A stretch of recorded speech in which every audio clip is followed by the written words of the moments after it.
الحمد لله رب العالمين. قال العلامة حجة الإسلام أبو جعفر الوراق الطحاوي بمصر رحمه الله: هذا ذكر بيان عقيدة أهل السنة والجماعة على مذهب فقهاء الملة أبي حنيفة النعمان بن ثابت الكوفي، وأبي يوسف يعقوب بن إبراهيم الأنصاري، وأبي عبد الله محمد بن الحسن الشيباني رضوان الله عليهم أجمعين، وما يعتقدون في أصول الدين ويدينون به رب العالمين. به نام و استعانت از الله بخشاینده مهربان. ستایش ویژه الله پروردگار جهانیان است. علامه حجت الاسلام ابو جعفر وراق طحاوی رحمه الله میگوید: این کتاب بیانگر عقیده اهل سنت و جماعت بر مبنای مذهب فقهای اسلام ابو حنیفه نعمان بن ثابت کوفی و ابو یوسف یعقوب بن ابراهیم انصاری و ابو عبدالله محمد بن حسن الشیبانی رضی الله عنهم اجمعین است و به باورهای آنان در مورد اصول دین که با آن پروردگارشان را میپرستند میپردازد.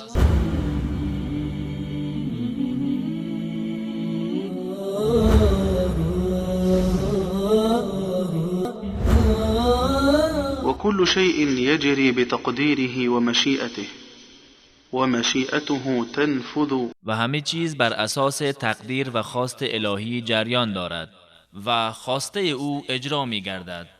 لا مشيئة للعباد إلا ما شاء لهم فما شاء لهم كان وما لم يشأ لم يكن. بندگان خواستی جز آنچه الله برایشان بخواهد ندارند. هرچه الله برایشان بخواهد انجام میگیرد و آنچه نخواهد تحقق نمییابد. يهدي من يشاء ويعصم ويعافي فضلا ويضل من يشاء ويخذل ويبتلي عدلا. هر کی را بخواهد با فضل خیش هدایت و حفاظت می نماید و عافیت می بخشد و هر کی را بخواهد با عدل خیش گمراه می سازد و به خود وامی گذارد و مبتلا می گرداند. وكلهم يتقلبون في مشيئته بين فضله وعدله وهو متعال عن الأضداد والأنداد. و همگان تحت مشیت الهی و در دایره فضل و عدل وی به سر میبرند و الله متعال از ضد و شبیه فراتر است. لا راد لقضائه ولا معقب لحكمه ولا غالب لأمره. آمنا بذلك كله وأيقنا أن كلا من عنده. هیچ کس توان رد نمودن قضا و قدر الهی و نقد کردن فرمان و فرادستی بر دستور وی را ندارد.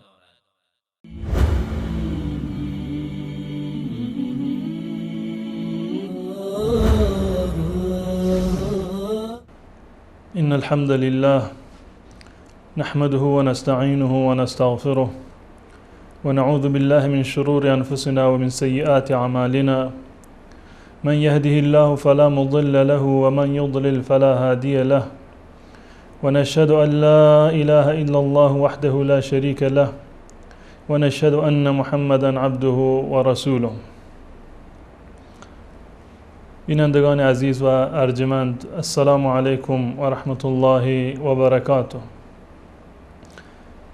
در جلسه قبل که خدمت شما بودم مطالبی را پیرامون تقدیر و سرنوشتی که الله متعال برای انسانها و موجودات تعیین فرموده مطالبی را خدمت شما بزرگواران بیان کردم. در ادامه اون مطلب حضرت علامه طحاوی رحمت الله علیه می‌فرماید که و کل شیء یجری بتقدیره و مشیئته. در کنار تقدیر خداوند متعال و سرنوشتی را که برای بندگان تعیین فرموده، این مطلب را می‌خواهد بیان بکند که تمامی اتفاقاتی که در دنیا می‌افتد، چه اتفاقاتی خوشایند باشند برای ما و دیگر مخلوقات و یا اینکه اتفاقاتی باشند که از دیدگاه ما برای شخص ما و یا برای دیگران مضر هستند و ناگوار هستند،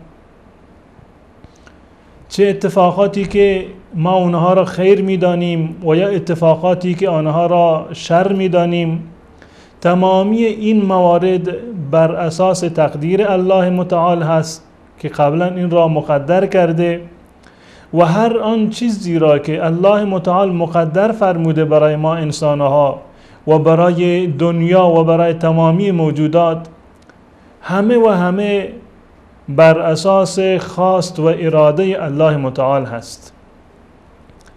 به تعبیر دیگر هر اتفاقی که در دنیا میافتد و هر حادثه‌ای که برای انسانی رخ میدهد بر اساس خواست و اراده الله متعال هست.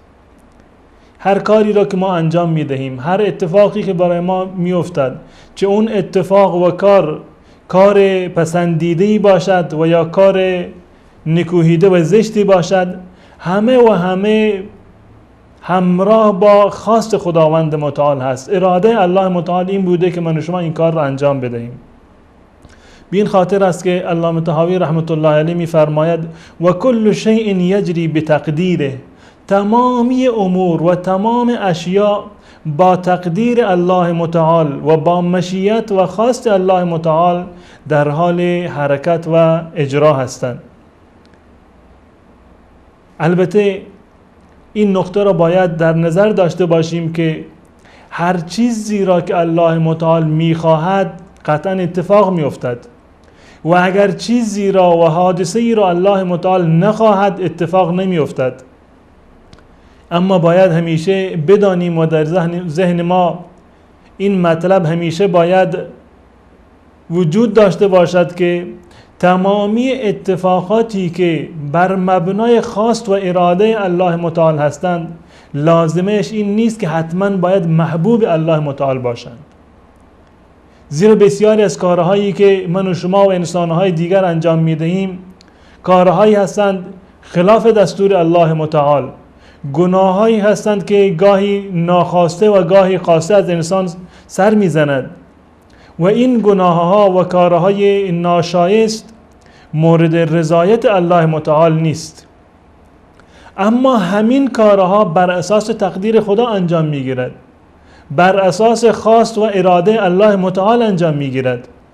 یعنی این که در میان خواست و اراده الله متعال و محبوب بودن و رضایت الله متعال که رضایت داشته باشد بر اون عمل هیچ گونه تلازمی وجود ندارد و خواست و اراده الله متعال رو لازمش رضایت و محبوب بودن اون عمل نزد الله متعال نیست. بسیاری از انسانها نادانسته آمدند و به گمان خودشان یک چیزی را از خداوند متعال نفی کردند که نسبت ناروایی می‌دانند این را که کارهای زشت و گناهایی که انجام می‌دهند بر اساس خواست و اراده الله متعال نباید باشد. نظرشون و اعتقادشون این است که کارهای خیر انسان بر مبنا و اساس و اراده الله متعال هست، اما کارهای زشت بر خلاف اراده الله متعال هست. نادانسته الله متعال را متهم کردند به این که در مملکت الله متعال و در قدرت الله متعال و در دنیایی که تحت سیطره الله متعال هست کارهای اتفاق می افتد که بدون خواست و اراده الله متعال هستند و این خود نادانسته یک توهینی هست به الله متعال. اهل سنت و الجماعت معتقد به این هستند که تمامی کارهایی که در دنیا صورت میگیرد و تمام اعمالی که انسانها و موجودات دیگر انجام میدهند بر اساس خواست و اراده الله متعال هست. منتها لازمش این نیست که تمامی این اعمال محبوب الله متعال باشند و خود این باور به تقدیر و سرنوشت و باور به اراده و خواست الله متعال یک نیروی بسیار قوی هست و یک قدرت بسیار والایی هست که انسان را در حوادث ناگوار و در مصیبت‌ها و هنگام درد و رنج انسان را آرامش می‌دهد و انسان مسلمان را صبور و شکیبا بار می‌آورد، زیرا که انسان مسلمان و مؤمن، اون کسی که به تقدیر الله متعال و به خواست و اراده الله متعال ایمان دارد، قطعا این مطلب را می‌داند و باور داشته که در دنیا و برای من و هیچ کسی دیگر اتفاقی که بدون از رضایت الله متعال باشد و بدون خواست و اراده الله متعال باشد و بدون تقدیر الهی باشد اتفاق نمی افتد. پس بنابراین مؤمن می‌داند که اگر تمام انسانها جمع می شدند تا اینکه این اتفاق ناگوار را از من دور بکنند، نمی توانستند آن را از من دور نگه دارند، زیرا که الله متعال این را برای من مقدر کرده و خواسته است. و همچنین اون خیری را و منفعتی را که از یک انسان مؤمن دور شده و به آن دسترسی پیدا نکرده، مؤمن این را می داند که اگر خداوند متعال وقتی که می خواسته که این خیر و این منفعت به من نرسد، ولو این که تمام انسانها هم جمع بشوند، اون منفعت به من نخواهد رسید. به این خاطر است که علامه طحاوی رحمت الله علیه می فرماید کل شیء یجری بتقدیره، تمام امور دنیا و تمامی اتفاقات و رخدادها بر اساس تقدیر و خواست و اراده الله متعال اتفاق می افتد. و در ادامه می فرماید و مشیئته تنفذ لا مشیئت للعباد الا ما شاء لهم، و مشیئت و خواست الله متعال و اراده الله متعال نافذ هست، اجرا می شود. هر چیزی را که الله متعال اراده بکند و بخواهد قطعا انجام می گیرد، ولو این که انسانها موجودات تمامی مخلوقات نخواهند که آن کار انجام بگیرد، اما زمانی که الله متعال این کار را اراده کرده و خواسته است قطعا انجام می گیرد. و اگر الله متعال کاری رو نخواهد و اراده الهی این نباشد که این کار انجام بشود، اگر تمام موجودات دست به یکی هم بکنند، با هم متفق و متحد بشوند که این کار را عملی بکنند، قطعا اون کار صورت نمی گیرد. و مشیئته تنفذ، تنها مشیت و خواست الهی است که نافذ می شود و اجرا می شود. لا مشیت للعباد الا ما شاء لهم، بندگان مشیتی و خواست و اراده‌ای را ندارند مگر اون چیزی را که الله متعال خواسته باشد.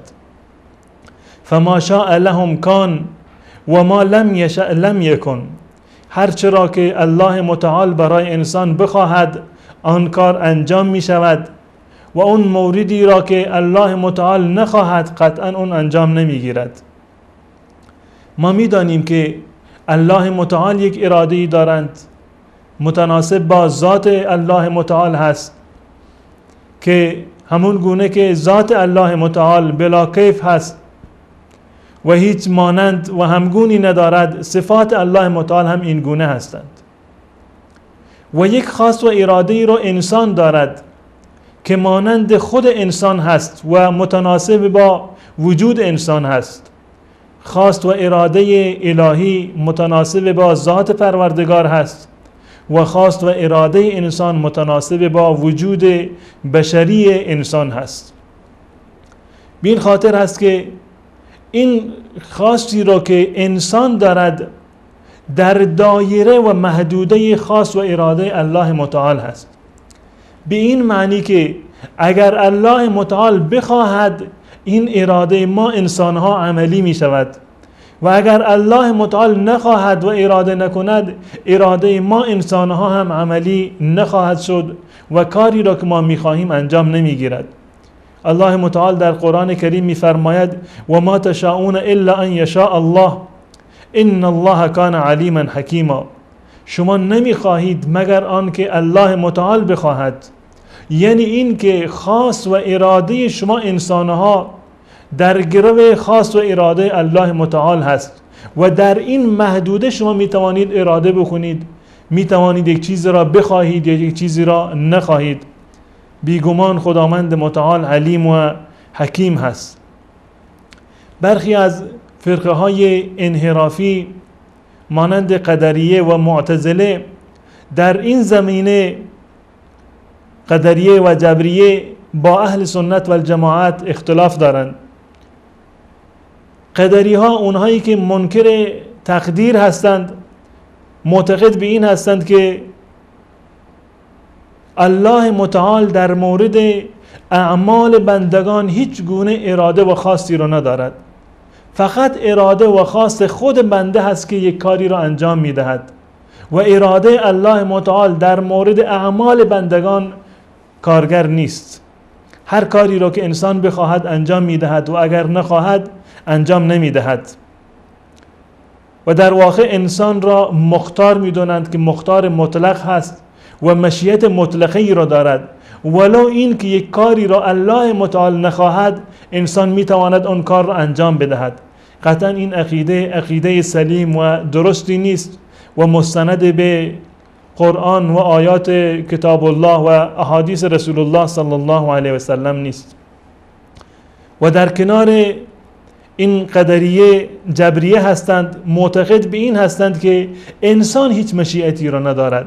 هر چیزی را که الله متعال بخواهد قطعا و جبرا انسان باید اون گونه عمل بکند و انسان را فاقد هر گونه اختیار و مشیتی را میدونند، در صورتی که این مسئله هم مستند به قرآن و احادیث رسول الله صلی الله علیه و سلم نیست.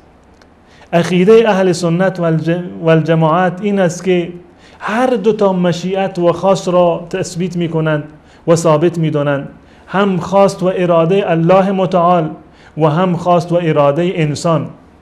یک خواست و اراده ای را الله متعال دارد و یک خواست و اراده ای را خود انسان دارد.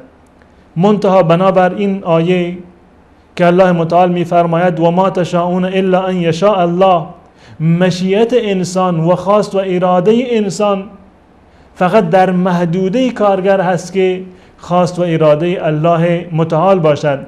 به تعبیر قرآن و ما تشاءون الا ان یشاء الله رب العالمین، شما نمی توانید یک چیزی را بخواهید و اراده کنید مگر آنکه الله متعال اون کار را بخواهد و تقدیر الهی بر این رفته باشد که اون کار انجام بگیرد. با مشاهده یک میان برنامه کوتاه باز هم در خدمت شما انشاءالله باز میگردم و مطالبی دیگر را در این زمینه بیان خواهم کرد.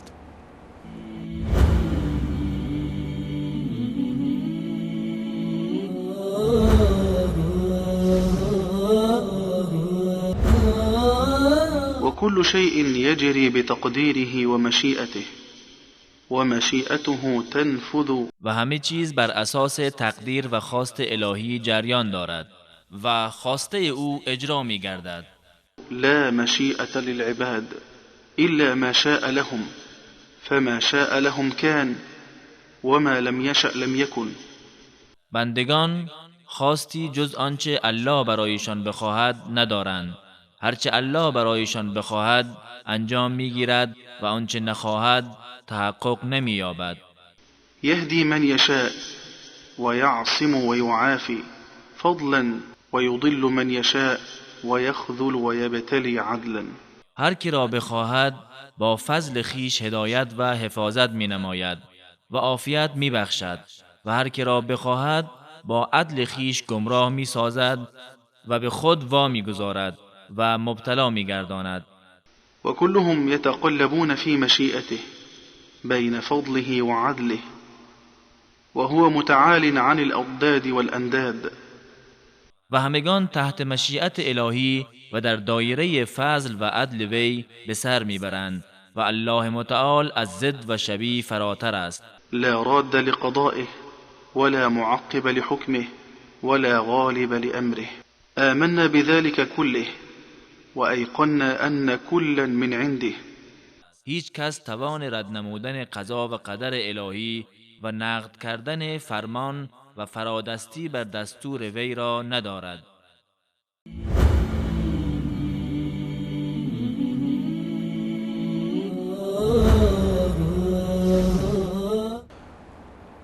به این مطلب رسیدیم که علامه طحاوی رحمت الله علیه فرمودند که انسانها هیچ مشیت و خواست و اراده ای را ندارند مگر آن چیزی را که الله متعال برای انسان بخواهد و اراده بکند. و فرمودند که و مشیئته تنفذ لا مشیئة للعباد الا ما شاء لهم فما شاء لهم کان و ما لم یشأ لم یکن. هر چیزی که اراده و خواست الهی بر آن رفته باشد که آن کار انجام بگیرد قطعا انجام میگیرد، ولو این که انسانها و موجودات نخواهند. و هر کاری را که تقدیر الله متعال و خواست و اراده الله متعال این باشد که انجام بگیرد قطعا انجام میگیرد، ولو این که خلاف اراده و خواست انسانها باشد. الله متعال در خواست و اراده خیش مختار هست و هیچ کسی نمیتواند که خواست و اراده الله متعال را تغییر بدهد و هیچ عملی هم خارج از خواست و اراده الله متعال نیست. علامه طحاوی رحمت الله علیه در ادامه می‌فرماید که یهدی من یشاء و یعصم و یعافی فضلا. الله متعال از آنجایی که تمامی اعمال دنیا، اعمالی که در دنیا انجام میگیرد بر اساس خواست و اراده الله متعال هست، می‌فرماید یهدی من یشاء، الله متعال هر کسی را که میخواهد هدایت میکند، و یعصم و یعافی، و هر کسی را که میخواهد محفوظ نگه میدارد، حفاظت میکند از گناه، و یعافی انسان را عافیت میبخشد از مصیبتها و بلاها و بیماریها. و تمام این کارها بر اساس فضل الله متعال هست. اگر الله متعال انسانی را هدایت میکند و یا این که انسانی را توفیق اجتناب از گناه میدهد و یا این که انسانی را در جان و مالش عافیت میدهد و از بلا و مصیبت دور نگه میدارد، اینها همه نشانه فضل و لطف الله متعال هست. و یضل من یشاء و یخذل و یبتلی عدلا، و هر کسی را هم که الله متعال بخواهد گمراه می کند و یا انسانهایی را بیار و مددگار و به خودشان وامی گذارد و برخی دیگر را مبتلا می کند به مصیبتها و بیماریها. و تمام این کارها بر اساس عدل خداوند متعال هست. یعنی این که اگر الله متعال می خواهد که انسانی هدایت بشود، که انسانی دچار عافیت بشود، به انسان عافیت ببخشد و از گناه انسان را دور نگه بدارد، اینها تمام نشان فضل و لطف الله متعال هست و هیچ کسی خداوند متعال را مجبور نمی کند که در مورد انسانی چنین اراده ای را داشته باشد. و اگر هم در مقابل یک انسانی را الله متعال مبتلا بکند، اون انسان را توفیق هدایت نصیبش نکند و به بیماری ها و مصیبت ها گرفتارش بکند، این بر اساس عدل الله متعال هست.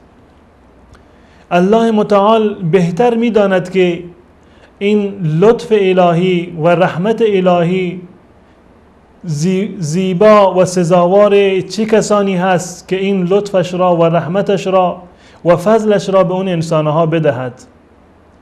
یعنی این که انسانهایی که صلاحیت فضل الهی را داشته باشند، خواستار فضل الهی باشند، خواستار لطف و رحمت الهی باشند، الله متعال بر اونها لطف می کند و رحمت و فضل خودش را شامل حال آنها می گرداند.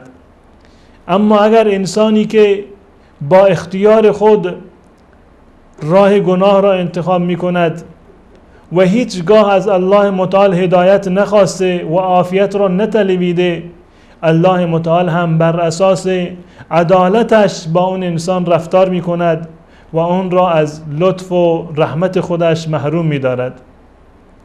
این هدایت واقعا یک نعمت الهی و نشان فضل پروردگار هست. هیچ انسانی در این زمینه دخل و تصرفی را ندارد. حتی برترین انسانها رسول الله صلی الله علیه و سلم زمانی که میخواست و آرزوی قلبیش این بود که عمویش ابو طالب مسلمان بشود، مسلمان نشد. الله متعال فرمودند که انک لا تهدی من احببت، تو هر کسی را که خود دوست داشته باشی و بپسندی هدایت نمی کنی، ولکن الله یهدی من یشاء. این الله متعال هست که هر کسی را که بخواهد هدایت می کند بر اساس فضل خودش و نعمت خودش، و هر کسی را هم که نخواهد بر اساس عدل و عدالت خودش الله متعال اون را از نعمت هدایت محروم می دارد و اون را گمراه می کند. و كلهم يتقلبون في مشیئته بین فضله و عدله. تمامی انسانها را وقتی که ما بررسی می کنیم از دو حال خالی نیستند. یا این که شامل و مشمول فضل الله متعال شدند، فضل الهی اونها رو در بر گرفته و مشمول فضل و لطف الله متعال قرار گرفتند، یا این که مشمول عدل خداوند متعال هستند. هیچ کسی نمیتواند که بر الله متعال اعتراض بکند که چرا فضل خودت را شامل حال فلان انسان کردی و فلان انسان را از فضل خودت محروم گردانیدی. بلکه الله متعال نگاه میکند و مینگرد که فضل الهی و رحمت و لطف الهی سزاوار چه انسانهایی هست، چه انسانهایی هستند که طالب رضای الله هستند، طالب لطف و فضل الله متعال هستند. الله متعال این گونه انسانها را از لطف و فضل خیش محروم نمیگرداند. اما اون انسانی که خود را مستغنی میداند و بی نیاز میداند از الله متعال و هیچگاه در زندگی آرزوی فضل الهی را نکرده و هیچگاه دعای عافیت و بخشش نکرده در پیشگاه الله متعال، الله متعال بر اساس عدل خودش با اون انسان رفتار می کند و اون را از این نعمت هدایت و نعمت عافیت محروم نگه می دارد. الله متعال در آیات متعددی از قرآن مجید اعلام کرده که والله لا یهدی القوم الظالمین، الله متعال قوم ستمکار را و انسانهای ظالم را هدایت نمی کند. والله لا یهدی القوم الکافرین، الله متعال قوم و گروه کافران را هدایت نمی کند، زیرا که اساساً اونها لیاقت این هدایت را ندارند و شایسته این فضل الله متعال نیستند، زیرا که خودشان را مستغنی می دانند و از خدا بی نیاز می دانند. پس بنابراین تمامی انسانهای نیکوکار و انسانهایی که در حال عافیت هستند، انسانهایی که مورد لطف و رحمت الله متعال قرار گرفتند و هدایت شدند، و همچنین انسانهایی که بدکار و گناهکار هستند و از رحمت الله متعال دور هستند، تمامی انسانها خارج از این قاعده نیستند که تمام انسانها یا مشمول فضل الله متعال هستند یا مشمول عدل الله متعال. امام طحاوی رحمت الله علیه در ادامه می فرماید که و هو متعال عن الاضداد والانداد، الله متعال از هر گونه ضدی و از هر گونه شبیه و مانندی پاک هست. الله متعال در ذات خودش، در صفات خودش و در اسماء و صفات خودش و در اعمال و افعالی را که انجام میدهد هیچ گونه ضدی و مشابهی و مانندی را الله متعال ندارد. لا راد لقضائه، هیچ کسی نیست و این توان را ندارد که قضای الهی را و تقدیر الهی را و اون امری را که الله متعال حکم کرده که انجام بشود کسی نیست که اون کار را جلوگیری بکند. ولا معقب لحکمه، و حکمی را که از جانب الله متعال صادر شده و فرمانی را که الله متعال داده کسی نیست که فرمان الهی را نقد بکند و آن را رد بکند و برخلاف فرمان و حکم الهی حکم دیگری را دستور بدهد و اجرا بکند. ولا غالب لامره، و هیچ انسانی و موجودی نیست که بر دستور و امر الهی غالب باشد.